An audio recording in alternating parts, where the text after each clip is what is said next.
first triangle that Étienne Le Roy started with,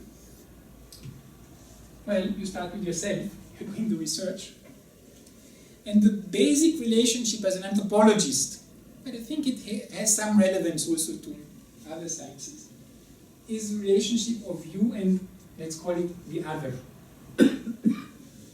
How do you understand a different culture, somebody else, while you stand here, you have your topos, your rooting, and you have somebody else who has a completely different rooting. How are you going to understand how he sees the world, how he contrasts the world, what his relationship is to the world?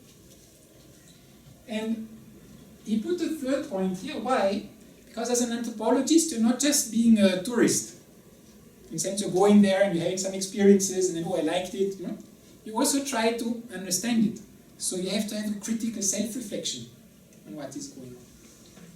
So that is why Étienne Le Roy put here, so Le Roy, just to put it, it's L-E-R-O-Y. Étienne Le Roy, like the king.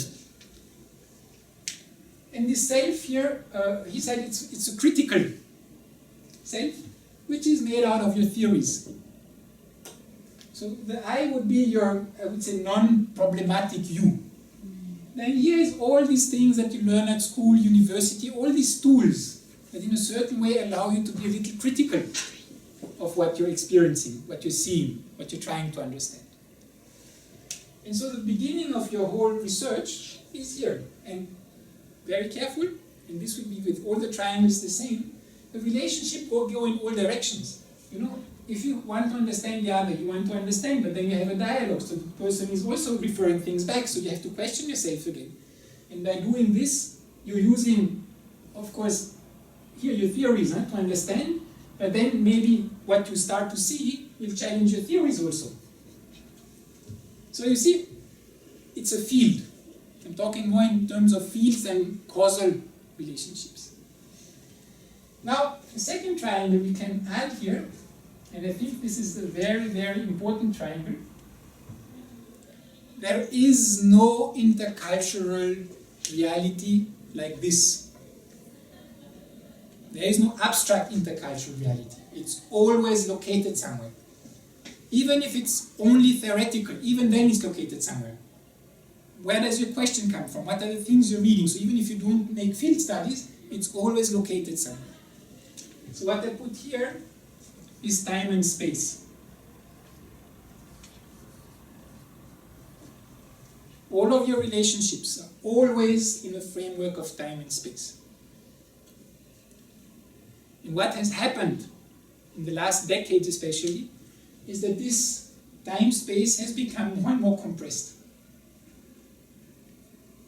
When Marco Polo came to China, it took him many years. And then when he took some things back, so the diversity was there, but it was not like, coexisting. Now, especially with the stock markets and all these things, like within a second, not even a second, everything is connected together. So from that point of view, because of this time-space compression, the existing diversity, which was always there and which will always be there, seems to me we feel it more and becomes more of a challenge. Because we have to learn to live with that diversity. The diversity is not far away anymore. It's there because of migration, that's one aspect, but also because even if there's no migration, just like the impact of these other worlds becomes felt more closely.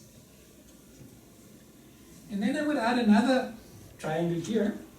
Again, even those triangles, as you see, they're all related together, which is, well, usually if you do science, you don't put yourself into an office or some ivory tower and just write things for yourself.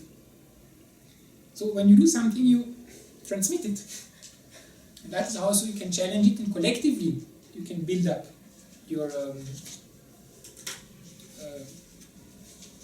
scientific development in the sense of adding to knowledge.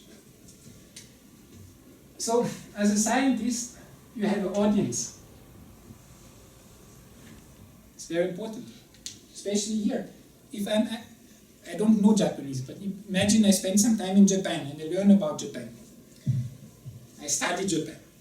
And then I go back to my French context. How am I going to talk to them about what I have seen here?